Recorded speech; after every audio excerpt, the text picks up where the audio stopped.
I think people have this misconception that if you're a pro runner, oh, it's so easy for you. Like, yeah, I bet it's not hard for you to go like run or whatever. It's like, no, it still sucks. Are you running a marathon? Oh my god, I could never run a marathon. You sure about that? My god, a marathon is like 42 kilometers, 26 miles. I don't understand those people. That used to be me. But not anymore. Welcome to the Marathon Podcast. My name is Christian Warwick, aka Warwick Runs on different platforms. Really happy to have you here.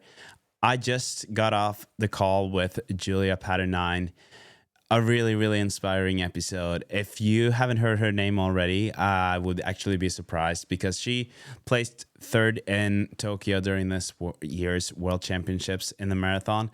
And she was not expected to win, but she did. And she has a pretty unique story coming from swimming, having done a lot of different sports.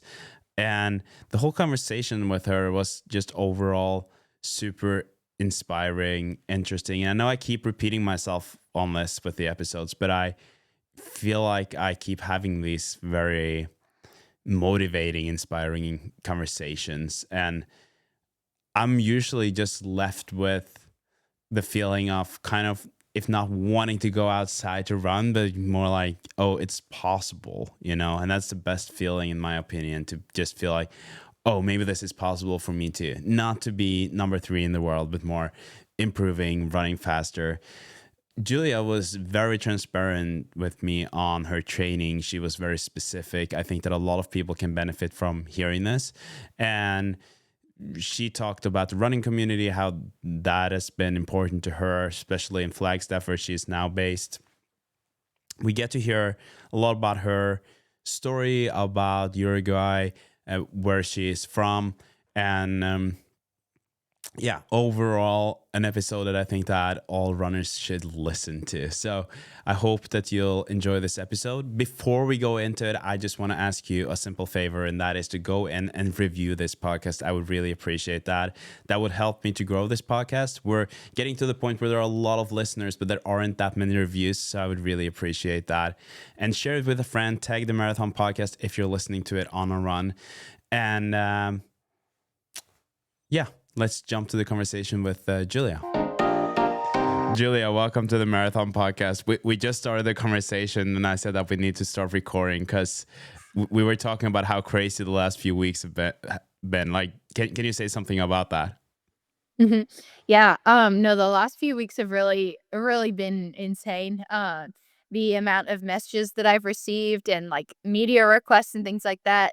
My whole life kind of feels like it's kind of changed for the like in the best way. But still, even just thinking about getting that medal is still feels really surreal. Yeah, I was watching the race and I think that must have been one of my top moments watching sports, seeing your face after, because the confusion was real. Yeah, I've always been told to have very expressive facial expressions. Um, so I guess that was pretty obvious. But yeah, I was extremely confused with multiple things. Wanted to make sure that was actually the finish before I stopped, and then also had no idea I was in third. So when someone told me I was in third, I was like, "Huh? Are you sure about that?" So yeah, like, a whole bunch of emotions, and also just really, really tired, and really wanted to stop running. So wasn't even really thinking about my position or anything. I was just like, "Oh, okay, thank goodness I can stop running now." Yeah, I think we all can relate to that feeling of thank God I can stop running, but there aren't a lot of us who can say that they're number 3 in the world in the marathon. I want to obviously talk more about that. And I doubt that anyone listening right now don't really know your name after Tokyo. But for those who don't, why don't you present yourself and who you are and what you've been up to lately? Yeah. So my name's Julia Paternain. I run the marathon. I just competed at the World Championships women's marathon in Tokyo, where I finished third, and I think I was probably one of the last ones to actually get into that race. So walking away with that medal is pretty cool. And I run for Uruguay, but I grew up in Great Britain, and I was born in Mexico, but I am now based in the US. So kind of all over the place.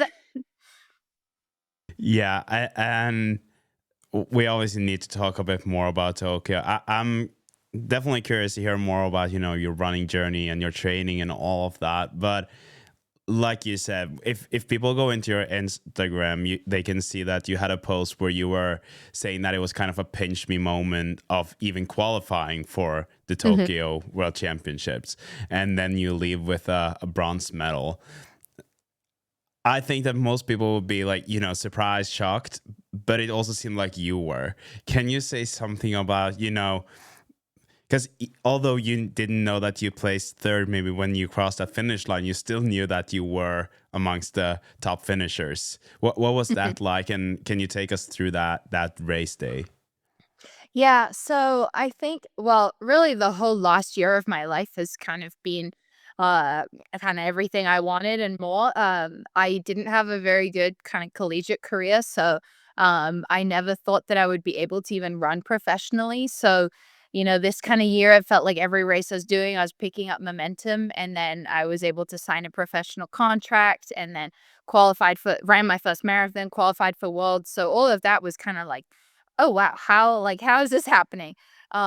But I knew that when I got to Worlds, I was in much better shape than when I had ran my first marathon. So, just like knowing the fitness I was in, we knew that I could, on a really good day, be probably in that top 10. But I think the kind of finishing third was, me and my coach did not expect that. I think he said to me the night before, he said, okay, a goal is, top 8, and that's if you have, like, a really good day, and we both kinda looked at each other like, I don't know about top 8, that sounds kind of ambitious."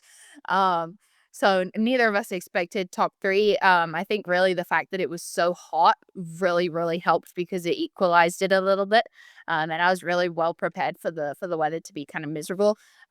But yeah, my confusion, I think I'm still confused, I'm still shocked. It's still I watch the videos and I say this all the time that I feel like I'm watching someone else. It doesn't feel like I'm watching me. It's like there's two versions of me. There's the me sitting here right now, and then there's the me in those videos. I'm like, nah, that's not real. I do agree with you. It's like it seems like a movie in a lot of ways, right? This typical lining up, gonna have fun, maybe a top 8, but that even seems unrealistic. And then you come home with a bronze medal. Uh, I think that all, regardless of the medal, most of us, we dream about that performance of having the perfect day. Uh, can you say something about, that race when you started? Did you feel good from the start? And also when you started seeing that, oh, this is going well, what went through your head? Yeah. So I guess, well, leading up to the race, I was pretty nervous because I had done some runs in the weather in Tokyo, and they did not feel good. I had a like workout before the marathon, where I had a mile at marathon pace, and I remember being like, "Oh my gosh, I have to run this for 20 however many miles. Like I can't even do this for 1 mile. This feels terrible." So I was pretty nervous, just with how I was gonna feel. To be honest, in the race, I felt fairly normal. I guess I felt like most races.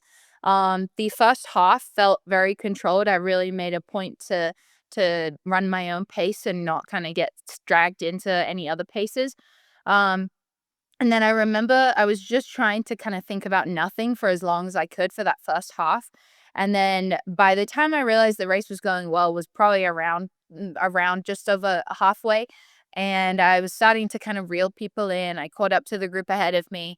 But I still was trying to not get too excited because I'm like, okay, I still have another 13.1 miles left. Like, I don't want to get too excited and then kind of ruin the whole race plan that I had in the first place. So I think when I started to really realize it was going well was maybe in the last like 30 minutes when I was kind of consistently catching people and I would see someone ahead of me and I'm like, okay, I can catch them and see the next person. Okay, I can catch them. Um, but I never knew there was people in front of me also dropping out, so that was part of it. So, I knew I was in around 12th at some point, and then from then when I was passing people, I kinda lost track, didn't know who was still ahead of me. So I thought I was, yeah, maybe 5th, 6th. And yeah, I think even when I passed the woman who was in fourth, I said to her like, "Come on, you got it! Like, let's go! Like, come with me!" Like encouraging her because a marathon is hard. Like usually, like people kind of encourage each other. Um, and then I realized after the race, I'm like, "Oh, oops!" I said that to the woman that was right behind me, trying to also get that medal. Um, but yeah, no, the whole thing was just kind of crazy, and I think, I mean, don't get me wrong, I think a lot of people think that you have those great races and, they go really great and it doesn't hurt, but it's still really, really painful. Those last 3 miles, I was really, really suffering, and I was very scared that I was just gonna stop, just, like, physically, my body was gonna be like, "No, I've had enough." So it was kinda really surreal, but I think I realized I would say probably around halfway, 3/4 of the way through was like, "Okay, this is gonna be a good day, I'm gonna make it through this." Have you thought about after, because say during those last 3 miles, if you were like, oh, this is too painful, um, I'm not having a good day, I'm just gonna slow down, or and not knowing that you were actually third. Have you thought Mhm. about like if you let those thoughts win and you let yourself be like, oh, it doesn't really matter if I'm 12 or 11, and then you let Sully Yeah. win? Who have you thought about that? Yes, but I think I wasn't in a position of, "Oh, like, I'll just slow down." It was kind of an all or nothing. It was like, I just need to stop moving. Like, slowing down isn't even gonna help. Like, I just simply want to stop running. Um, and I think that I was telling myself, "Just keep going with the momentum," and I was trying to honestly hold the pace for as long as I could because the further I felt like I was still being consistent, almost the more of a mental boost I was getting, and I was a little scared that if I did let myself slow down, then you kind of start going into that mental slip of, oh, I'm slowing down, oh, I'm getting worse. And since I was still running the same paces, I was able to kind of convince myself and trick myself, like, okay, well, I'm still hitting the paces. So, like, clearly I can still do this and I still have more left in the tank. I guess I was just nervous that I was going to have a moment of weakness where I was just going to kind of flip a switch and just be like, nah, I'm done. But thankfully, I was able to get through those last 15, 20 minutes. And we talked about it when we started here, that it's been crazy, and for me, and this is probably mean to the winner and the silver medalist, I don't even remember their names. Like I remember you from that race, and I assume that in terms of your career and you as an athlete, it's changed your trajectory a lot. And how has it changed your life? Have you noticed, when it comes to sponsors, and you did mention media, uh, what has changed now after being a bronze medalist in the world championships? Yeah, so my Instagram, for example, I think I was at, I don't know, 3,000 followers before the race, and I think I'm now at, like, 36,000, which is crazy. I think mainly this race has really helped open a lot of doors in terms of what other races I can do in the future, and in terms of just simply getting into races. Before, I think it was a little harder because I didn't have many fast times to my name, and I kind of came out of nowhere. Um and so I think this has really helped just getting into those really big major races and now allowing me to plan based on the races I want to do rather than the races that I can actually get into. So I think that will help my overall kind of career and just planning what to do. And then, yeah, hopefully shoe sponsorships too. Just, salaries and contracts and all of that, hopefully increasing. But really, I think it just has opened a lot of doors in terms of what I'm now able to do and what I'm accepted into. And maybe more importantly, what has it done, to your motivation and your ambitions? We obviously have like the Olympics coming up in LA and all of that. How does it change your mentality and the way you look at the future? Yeah, I really want to go to the Olympics. I mean, I know every athlete says that, but that has been my like childhood dream. I want that tattoo of the Olympic rings. So honestly, I feel like wait till until 2028 is like I'm like I just want it to be now. I just want to try and qualify now, but yeah, I'm gonna try my absolute hardest to make it there.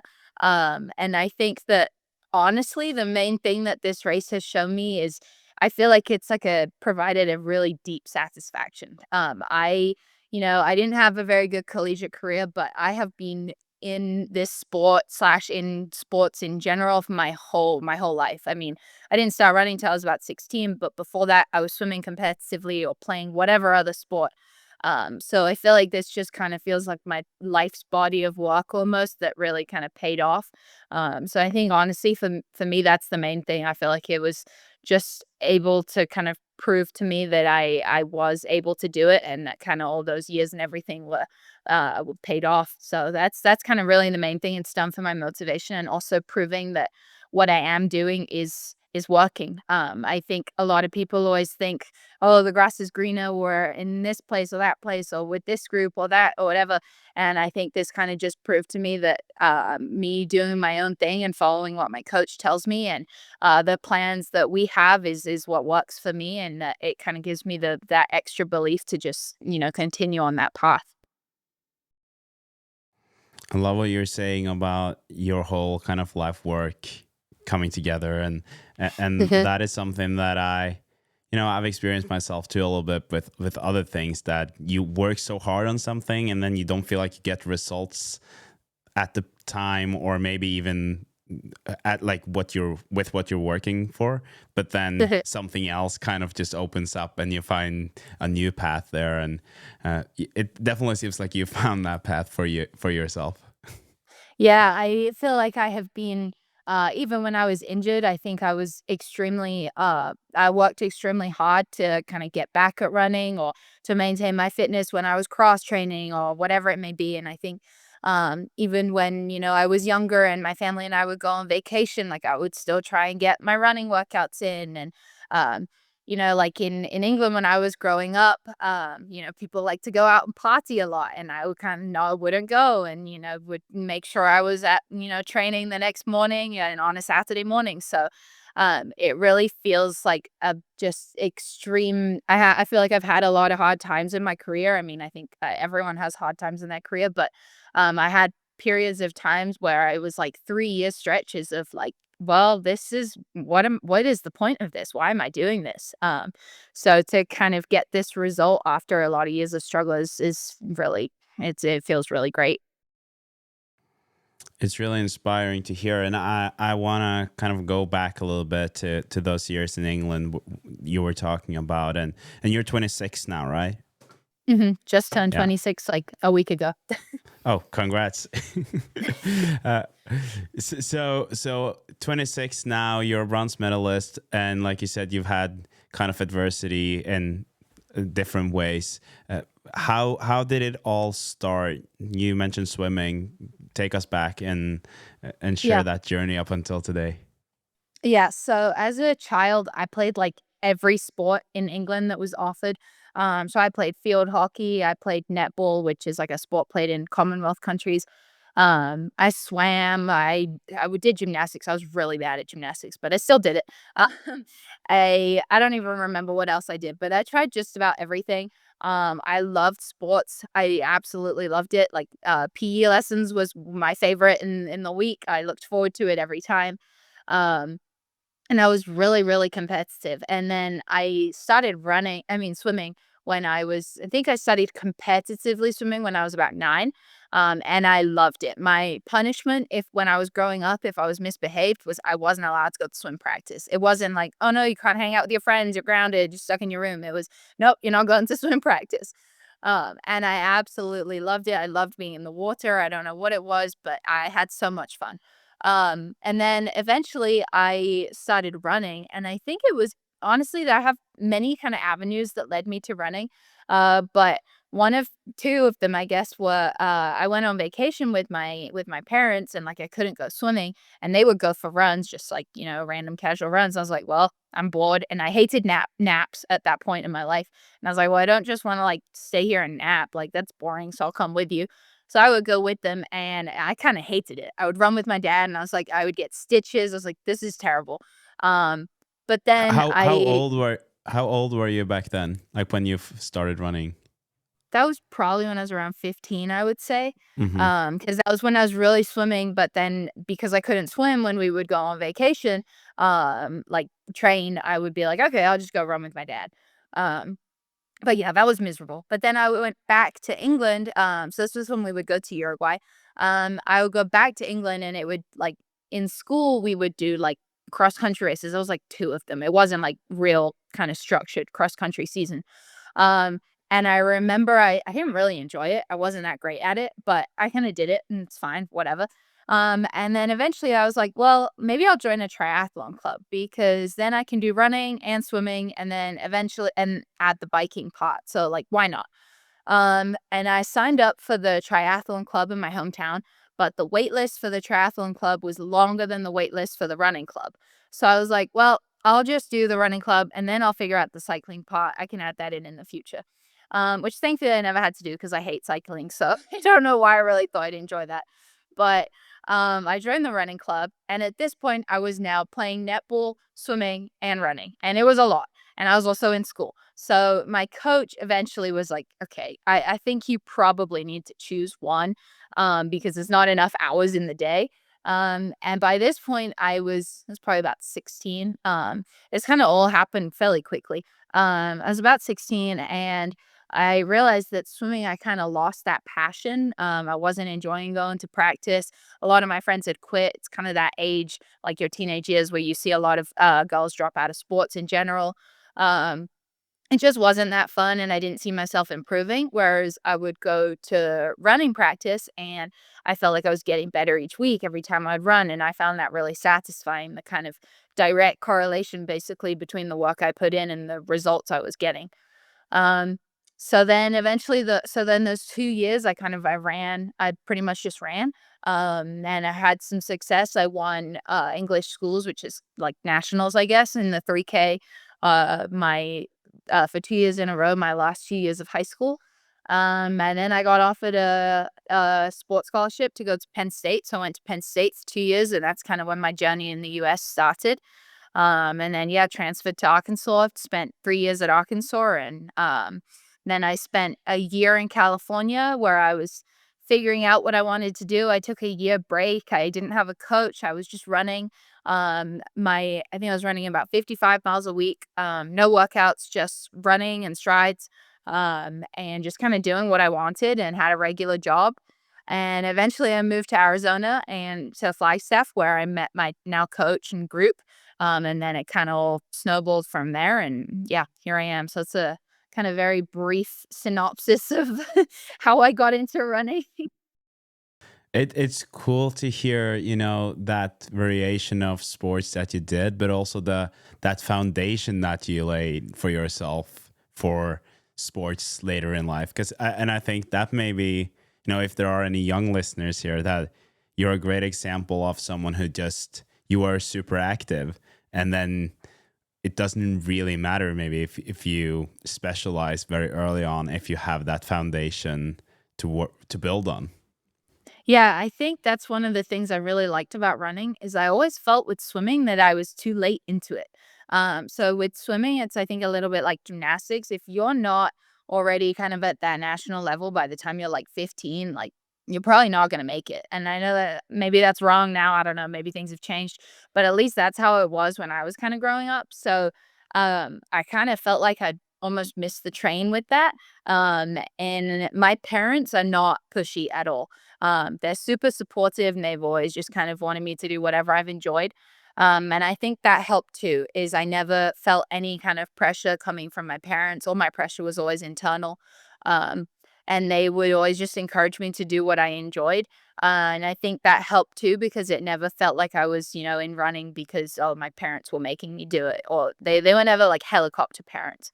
Um, so I think all of that really helped. And I think the fact that I did a lot of swimming, I think really helped my kind of endurance side of things. And that was what was able to help me with running. And then running, it did suck at first, and I wasn't naturally good at it at all. But I think I had that aerobic foundation that then once my legs kind of figured out the muscular part of it, which took a while, that kind of all started building. And I think I kind of went from there. But I definitely think growing up, running is a sport that if you start too young, I think you can kind of end up hating it. And I've seen that a lot with people that start running at a really, really young age. And running, it's hard. It's not fun for. I mean, I think people have this misconception that if you're a pro runner, oh, it's so easy for you. Like, yeah, I bet it's not hard for you to go like run or whatever. It's like, no, this still sucks. Like, it is still really hard. There is still days where I'm like, I do not want to do this. Like, why am I doing this? Um, but I think when you're doing that at such a young age, it's really hard to kind of find that motivation. It's like you're racing a cross country race when you're 7 years old and you're like, why am I doing like this is terrible. Like, what's the point? Whereas I think once you kind of grow and you learn to enjoy the hard work and kind of the results of it, it's a lot easier to find the kind of the bright side of the pain, I guess. So I think that not starting running super early in my life also really helped. I think it's such an important thing to kind of emphasize what you said there about it sucks, right? I know that there are some athletes that are super excited to go out on, like, for every training or workout they're doing, they're happy to do it. I made a video a few weeks ago, just a 30-second one, where I had a voiceover where I said that I'm not one of those athletes that, who love going out or anything like that. I love that feeling of the progress or the results or winning, Yes. whatever that is. Like, that's what I love. And then I know that there are some things that I have to do to get there. And that's why I'm doing it. And so I'm not sure if I would say that I hate it, but it's also like, it's not far from it. And then there are definitely moments throughout my runs where I'm like, oh, I'm very privileged to be out here.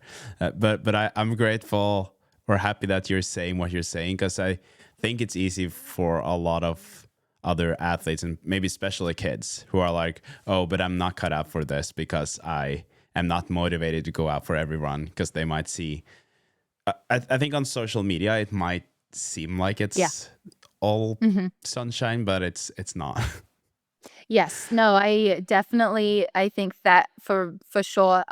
I always get told I'm not pessimistic. I'm just very realistic. If and I'm very honest. So if something sucks and I don't like it, I will still do it. Don't get me wrong. Like, I will still do it, but I will very likely say, "Oh man, this sucks." Like, oh, I don't want to do this. But I think that there's kind of it. Sometimes you just have to acknowledge it.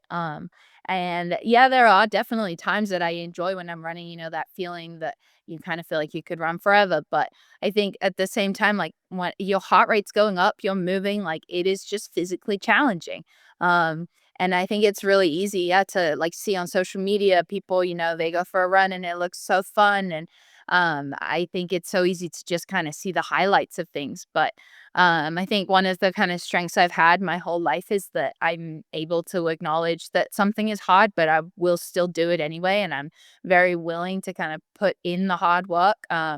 Like, for example, I really hate anything like speed work type of things. I don't really enjoy hills. But I do it anyway. If my coach tells me I should do it because it'll get me faster, it'll make me better, I will do it. I don't like it, but I will still do it. So I think just kind of being honest, and there's no need to kind of pretend that, everything is so fun and, it's just so happy and dandy. Like, I feel like that's just, yeah, that's just misleading. So I've never been the most talented runner in the room. I just think that I've managed to put in a lot of really hard work over a really, really long period of time. Yeah, I wanna thank you, to be honest, for saying that. I think it's really important. So, uh, but I also, when you were telling the story about coming into running, like at 15, 16, then like you said, you had that endurance from swimming, because obviously you put a lot of hours into your training already. In terms of the technical aspect of running, because I think a lot of us, we kind of forget that running is a very technical sport. How was that for you? Did you have to work a lot to get into that, or did it come natural to you? Um, yes and no. So I would say my running form is not it's not great. My lower body is pretty good, but my upper body is a mess. I'm pretty tall and, lanky, so and my arms kind of swing in front of me. Over time I've managed to get that a little better and my arms a little less kind of all over the place. But I think I never really had an issue initially kind of with running. In my head, I'm running normally. Like in my head, I am not running like this, which I kind of do run, but I'm running fully like what you would see in like a movie. That's how I imagine myself running, but then I see videos and I'm like, oh, never mind. Um, but I think that only really had a consequence when I was in the NCAA system because that kind of tall, lanky stride and my upper body did not agree well with the indoor track. So I would always get hurt during indoor season because I think just being tall and the tight bends and everything, putting weight on different places, I think that just kind of never agreed with my body. And then I always struggled, for example, running in really close knit packs, like in cross country, just because again, I'm tall and I have a long stride. So I kind of need a little bit more space than some other people might. Um, so I don't think I ever initially had any issues. And then I think once I was out of the NCAA and able to run on the roads, I think my form comes a lot more naturally to me. Um, but I don't really think technically I had too many issues. I'm also kind of a believer in, well, this is my natural form, and I do think obviously there are things I should change, but there's something to be said about this is the way my body wants to run, so I should kind of embrace it rather than fight against it. I think that's a good approach. I think that, especially when you found your way, and especially if you're number three in the world, then it means that you did something right. So, but is that something that you still focus on, on your runs or during your workouts? Do you focus a lot on your form? I wouldn't say particularly, but there's a lot of things that we do to help my form. So, for example, we do really short hill sprints, which is supposed to really, emphasize good running form. And then my strength coach gives me exercises that work on my weaknesses and help those spots that then create that kind of bad running form, I guess. So for example, he does a lot of things with like my by my shoulders because my shoulders kind of aren't very very strong, and that's kind of why I rotate so much. And then working on my core to help me not kind of swing and rotate as much. So I wouldn't say I'm too actively thinking about my form when I'm running, but there is a lot of things that we do to help my body kind of naturally adjust its form when I am running. Yeah, cool. Uh, you did mention that you went to Flagstaff and you're running with a group. Before we go into like the training specific stuff, what kind of group are you training with, and who's your coach? Yeah, so my coach is Jack Polarecki, and I run with the McCuddy Trained group. So McCuddy Trained is it's an online coaching group. So it's a pretty big business. It's run by James McCuddy, who's also my agent. And there's a women's professional team and a men's professional team in Flagstaff. And a lot of the members of that professional team are online coaches for the people that McCurdy train coaches. So, like they'll coach, regular people trying to, run the Boston Marathon or whatever it may be. So my training partner, for example, Danny Polarecki, she is an online McCurdy coach, and that's kind of how she, makes her income, while also able to kind of run essentially like the lifestyle of a sponsored athlete.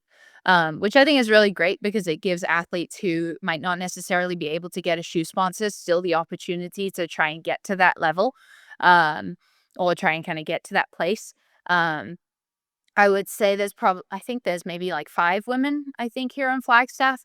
And then my coach, Jack Polarecki, is the women's professional team coach.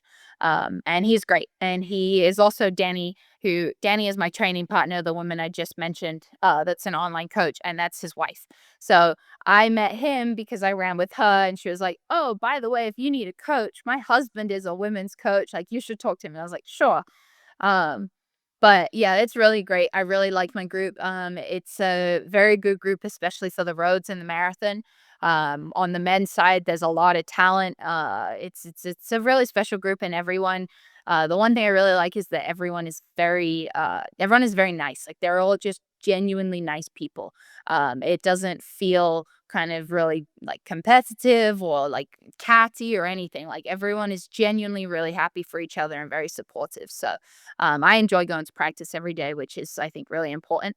Um, and then I would say, yeah, so James is my agent and Jack is my coach.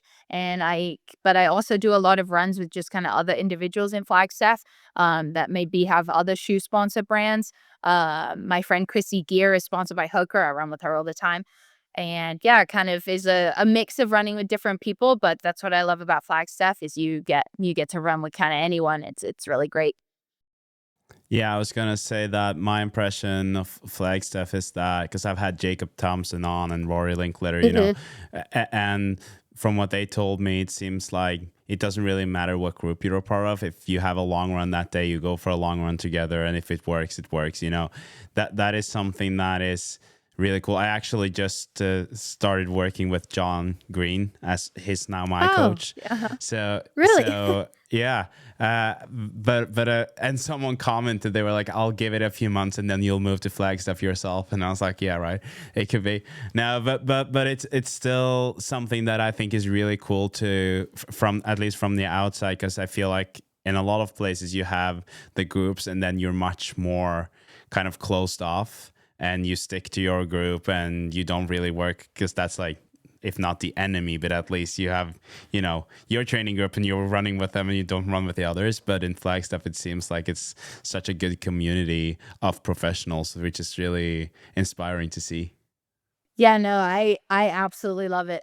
Even like I run with Rory and Jacob Thompson, which like we're not in the same groups and like we're all different groups, different sponsors, everything, and even I run with them. So um I really like that. And I also think that the thing I love about Flagstaff is how inclusive it is. So, I first got here and I didn't have a contract. I had a regular job. I hadn't broken 16 minutes. I still haven't, but haven't broken 16 minutes in a 5K.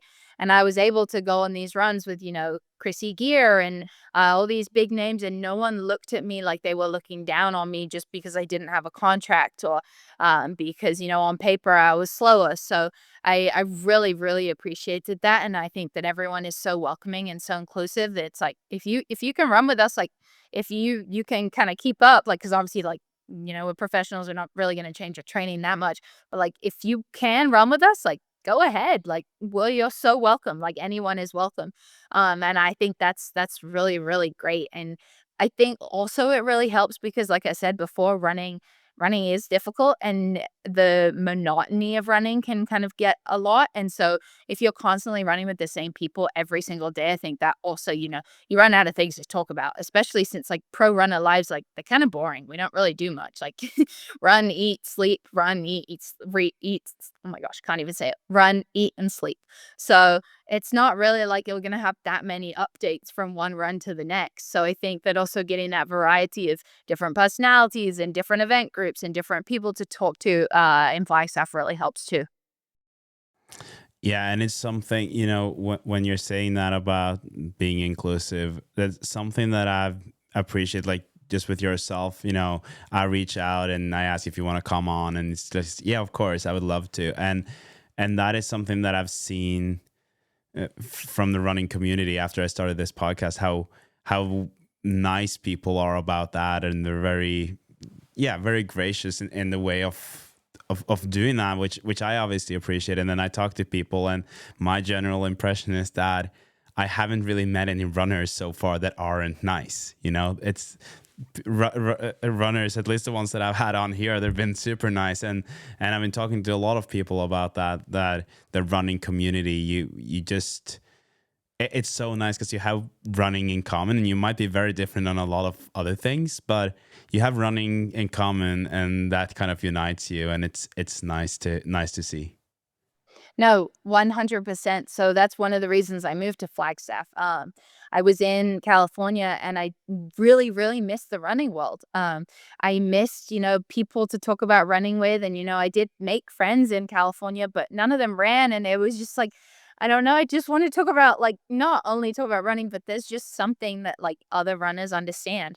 Um, and I really just enjoy the running world. I'm a big fan of the sport in general. I don't care to if that's, embarrassing to say. I'm like a big track fan, a big sports nerd, so I'm like, that's just what I'm interested in. So, I think when I came to Flagstaff and I felt like I kind of met my people, I guess, it was really special. And I also, I'm from all over the place, so I don't really feel like I have a place that's like, oh, this is home. But I think that when I'm kind of surrounded by other runners, that kind of sense of family is there too. Um, and I think it's like there's nothing that kind of brings people better together than, going on a really long run and you're kind of suffering, but you have someone there and you're just talking about whatever it is. And I think it's great. And I think the running world too, I think everyone kind of understands, like, it's almost like everyone has a mutual respect for each other. And I think that kind of enables it to be less, I think that helps it be more inclusive because no matter what pace you're running or how fast you are, how slow you are, there's like a mutual respect that, oh, you're getting out the door and you're doing it. So I think that also creates a kind of really nice environment too. Yeah, I agree with you. And I think what you said at the end there, that's something that I've seen too, that you have professional runners who are running as fast as yourself, or, like Rory, and they're still interested and cheering on people like me, I have 2:47 as my personal record. And it's just like, Hmm. it's so much slower than say Rory, but he will still cheer you on. And that is something that is really cool to see. And I'm not sure if you see that in a lot of other sports, to be honest. Yeah. I feel like there might be more of a, like, oh, I'm here, you're down there, so Hmm. I can't relate to you. But it's Yeah. that's not my impression with running, and it's really nice to see. Yeah, I think running is so universal in how it kind of in the way it's structured and what you have to do to get better. And there really is kind of no secrets. Even like my parents aren't huge runners. Like I didn't come from a running family background, but my mom she tries to go for like, I don't know, 15, 20-minute runs at whatever pace she wants. And I understand that's hard for her, and, like, like, very supportive of her, and I don't care that, like, what pace she's running or anything, and, it's all relative to kind of what that person's level is at that point, and no, I think the fact that, like, majors, for example, the pros and the regular field are at the same, like, the same time, the same day also helps bring that community together because it's not like an NBA game. You don't have the NBA and then a basketball court next to you where, that you have a high school league. So I think that helps too, and that you're all out there together kind of at the same time. Yeah, I agree. And this all kind of like your whole backstory here now about everything, it leads me to maybe the one of the most interesting questions, and that is kind of how you got there in terms of your training. Would you say that your training is that very much the same as what everyone else does, or does it stand out, and what does it actually look like? Yeah, I think it's pretty similar to what a lot of people in Flagstaff do. I can't speak for other places because I don't know. um, but I know I think it's a little bit more strength based in terms of like aerobic stuff than maybe some other people's. But I would say I probably run around, my highest mileage was probably about 90 miles, in my build up to this marathon. I don't run very high mileage, I would say, for a marathon runner. I know some people in Flagstaff run like 120, 130 miles, and I'd say my max was 90, probably averaging about 85 maybe throughout the whole build.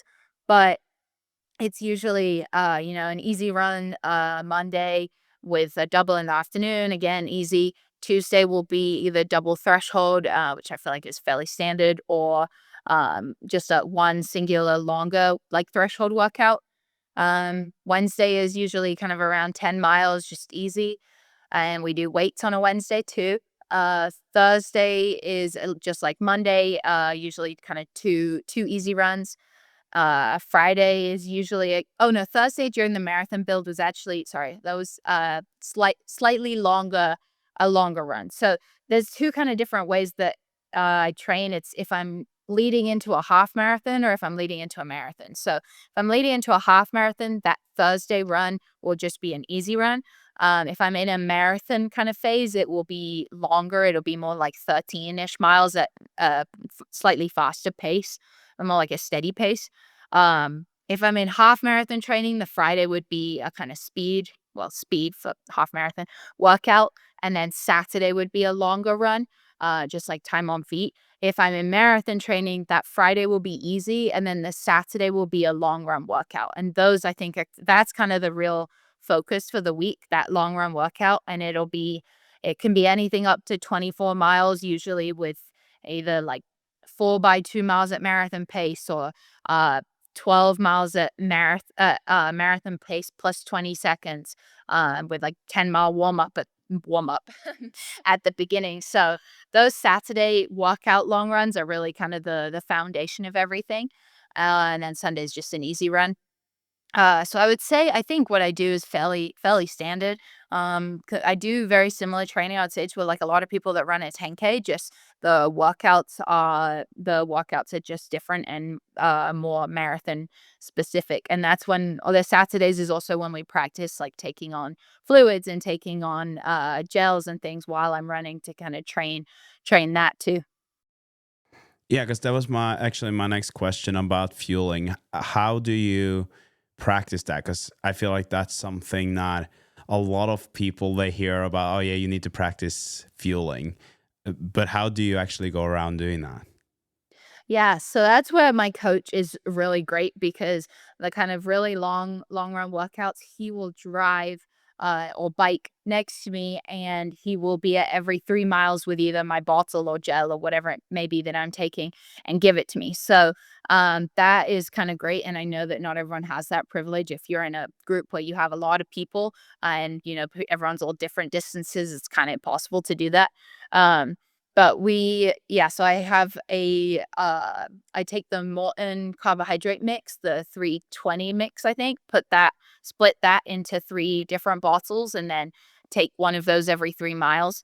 And then depending on the workout, that's basically the formula we use, just once every 3 miles. And depending however long I go, depends how many I take. And then I would say, yeah, that's pretty much all we do to kind of practice that. I think that people underestimate how important it is to be able to get your fueling. So that was one of the other things I really focused on in Japan was, okay, I need to not drop these bottles. I need to make sure I'm getting this because people kind of underestimate how important it is. Do you take gels at all, or is it just the drink mix?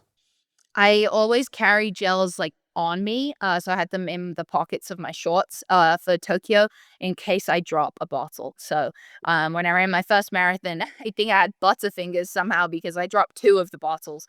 So I had to get my gel out of my pocket and take that and then, just drink it with water. But in Tokyo, at one point, I got a little confused with when one of the bottle stations was coming, and I was like, "Did I miss it? I don't remember, like, I'm confused. I think I should have it coming up soon."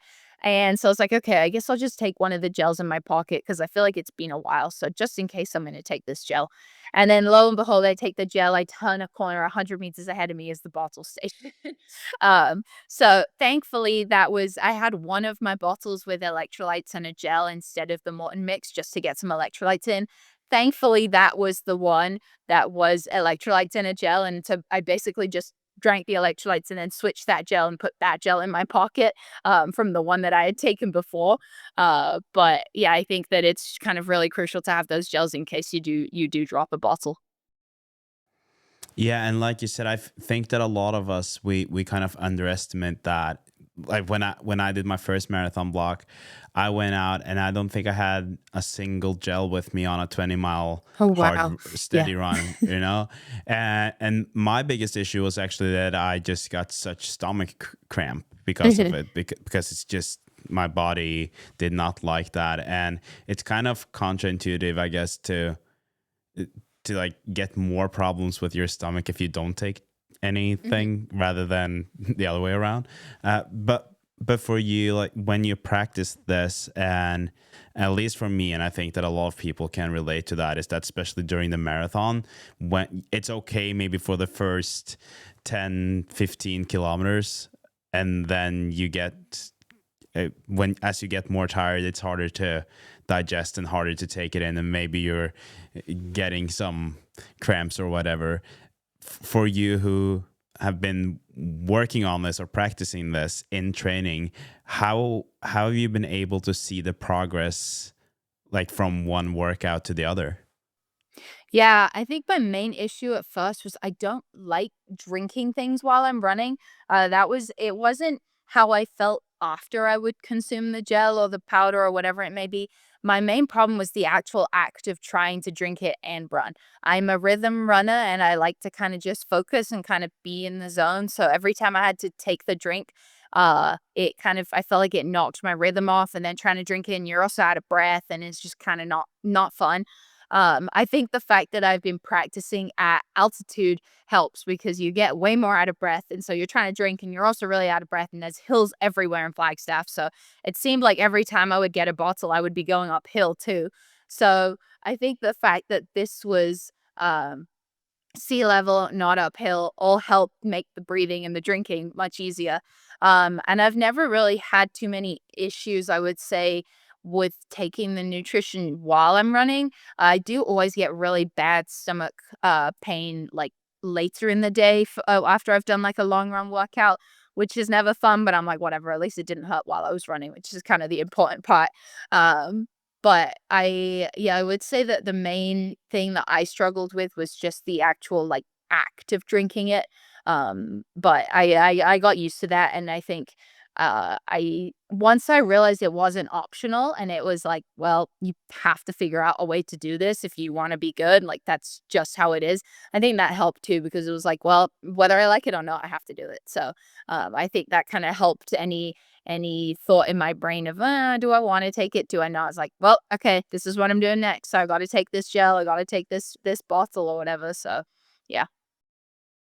Yeah, and at least for me, I'm not happy on your behalf that you get that stomach cramp after, but I always do, and sometimes I'm like, is this normal? I go for a harder long run, and I can spend like 2 hours in bed after, just hmm almost curled together and not really wanting to do anything. Is that the same as you experience Yeah, sometimes? that has happened to me a fair amount of times before. I'm not sure what it is. Like, I can never figure out like what it is it seems to change. It doesn't seem to change depending on like what I eat or when I eat. It just kind of seems random.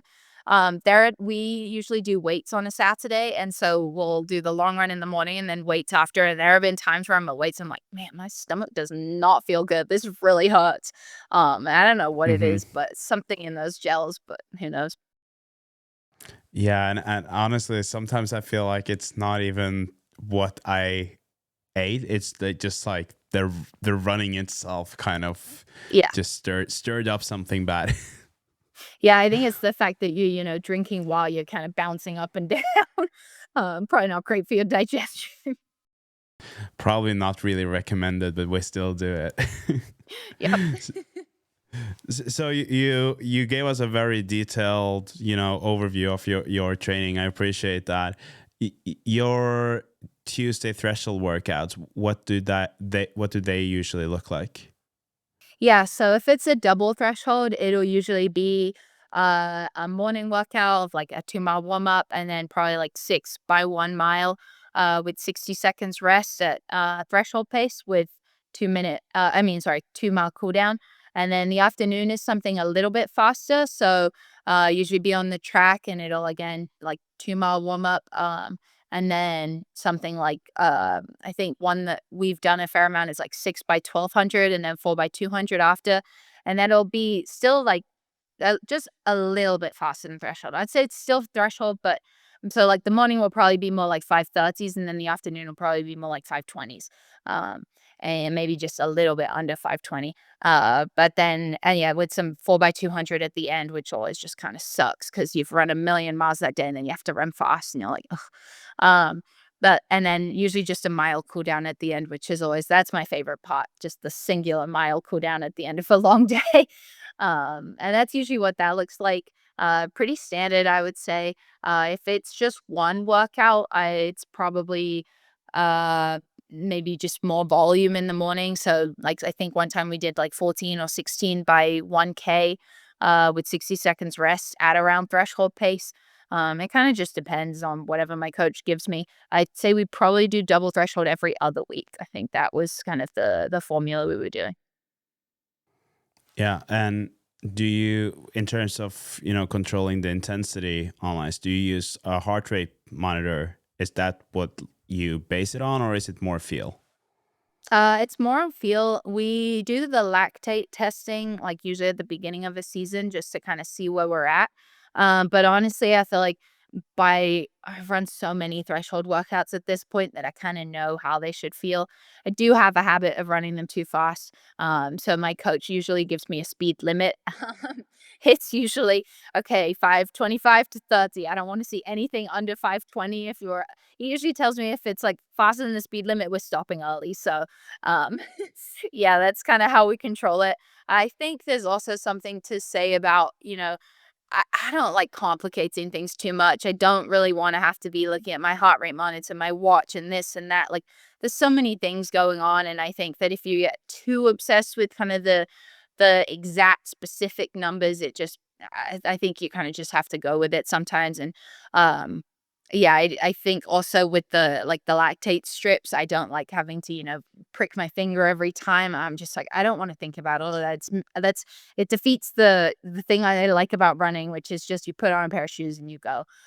So I do definitely agree with those things, but I also think that at this point I've done threshold stuff so many times that I kind of know how it should feel. Yeah, and I think that is something that I want to ask you about, because as a professional athlete and knowing your body, knowing how it's supposed to feel so well, and I'm sure even the times when you go a bit too fast, you know that you're going too fast, right? It's Hmm. not like you're not aware of it, but you probably know Yeah. that, oh, I'm going a little bit too fast, but I'm just gonna do it anyways. And for the listeners who are, because I feel like a lot of people will go out and say, "Oh, I did threshold this morning or this evening," Hmm. and they didn't actually do that. They've just heard about threshold, and then they go hard. Uh, Yeah. so for the listeners, if you were to describe what it's supposed to feel like when you have a threshold workout, what would you say? I would say the first rep is probably still gonna suck. That is one thing that I have learned with threshold is the first rep doesn't feel good usually. But I think that you should be able to you will be out of breath and it shouldn't feel like an easy run, but it's a pace that you can kind of feel smooth at that only really starts to get kind of challenging around 4 or 5 minutes. And it's not even challenging, it's just a like, "Ugh, okay, this is a little kind of not great." I think if you really breathe, if you're not able to recover in the like 60 seconds, then you've done the rep too hard. So I think if you feel any kind of lactic, or if you are really like huffing and puffing, like out of breath, you're going too fast. And I think it should feel hard. Like it should feel like, you're running at a pace, but it also should kind of feel a little bit like you're floating, and like a kind of cruise control, I would say. And if you're having to really, when you're in a workout and you get to that point where you're having to kind of really push, and in my case, when I'm really tired, I start to count to 10. I know that if I am at the point where I'm like counting in my head and I'm like, okay, just a little bit more, I've gone too fast. Like you shouldn't be hitting your last mental reserve when you're at threshold. It should still be okay. Now, obviously, there are days where it feels really, really hard just because even an easy run that day would feel hard. But for the general ballpark, if it's like a regular day, I would say it should feel like a comfortable, uncomfortable. That's one of the best versions I've heard of explaining the threshold. I think that's good. I Oh, hope great. people will just re-listen to that. That's great because I'm not very good at pacing things, and my coach gets kind of annoyed at me for that. So I'll tell him but that.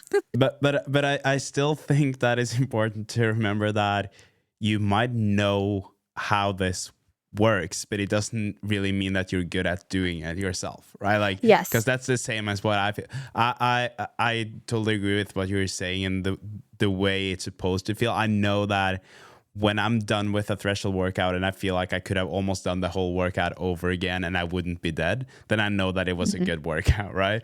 But Yes.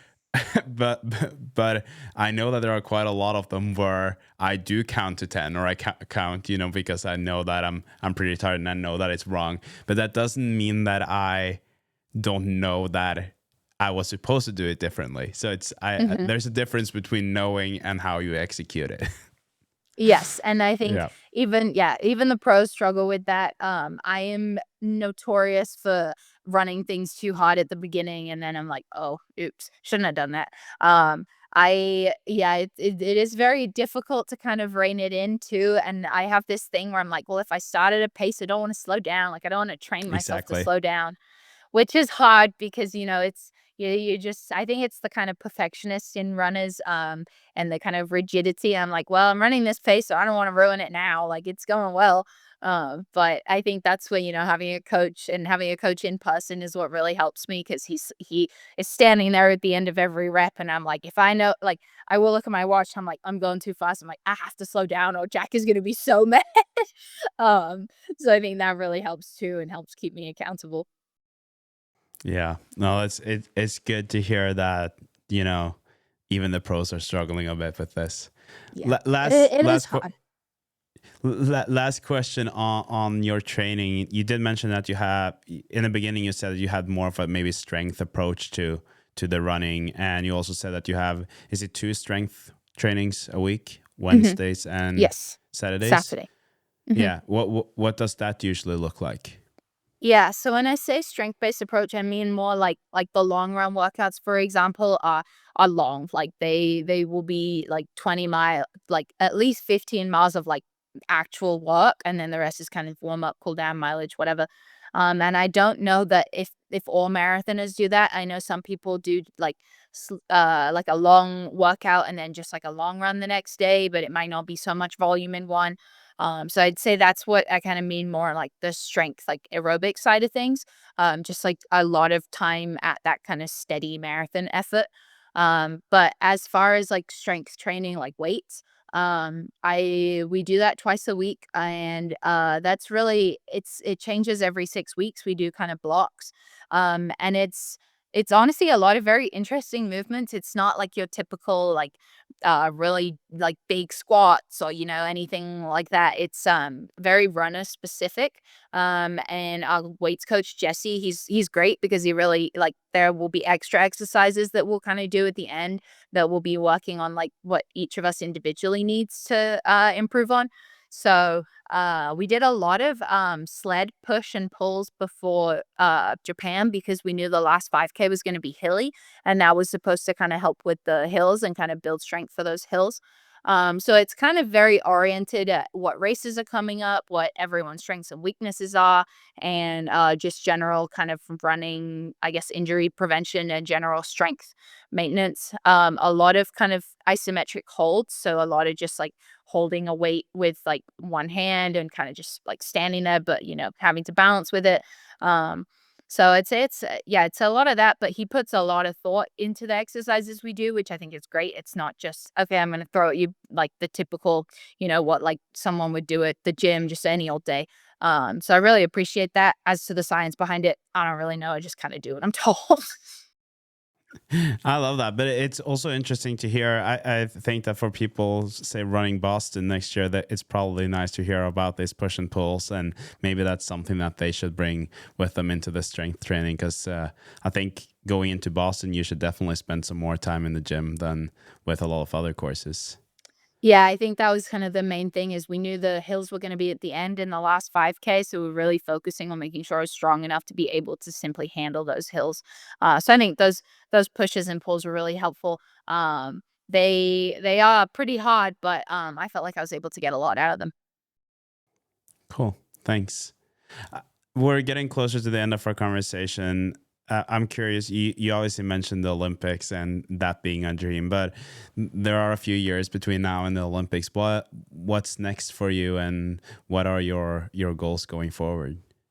Yeah, I think my main kind of goals are to just try and lower my PRs. I've run 70 minutes in the half and 227 in the full, and I think the 227 I did, I ran 227 again in Japan and in pretty awful conditions, so I think I can run significantly faster in ideal conditions. And then in the half, that PR is from my first half marathon, and that was last November, I think. So I feel like I've improved a fair amount and can definitely go a fair amount faster. So I think those will be kind of my main two objectives, and then yeah, anything I could do to get to the Olympics, and yeah, we'll just see what opportunities come my way. Do you think we'll see you in any of the majors over the next year? Yeah. I definitely will probably do a major in the spring. Not sure which one. But yeah, that'll kind of be the plan. And then after the spring, I have no idea. My coach usually says with the marathon, we take it 6 months at a time. I'm like, okay, but right now, the next 6 months, I don't quite figured out because I don't think either of us expected this to happen. So the plans got changed a little bit. So we'll see what I do in the next 6 months. I'm excited to see that. Last question before we end our conversation. I'm curious because if we kind of take it back to what we were talking about with Tokyo and Uruguay, and before we started recording, I asked you if you've been there already, and you said that you had to Mhm, find a time to go down there. And you obviously you grew up in England, right? But you are mhm, from Uruguay. mhm. How has it been?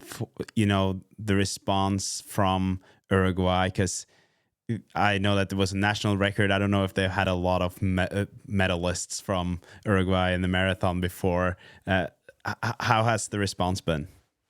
Yeah, it's been crazy. That is really the best way to describe it. I think I was the first woman to ever win a medal at the World Championships for Uruguay.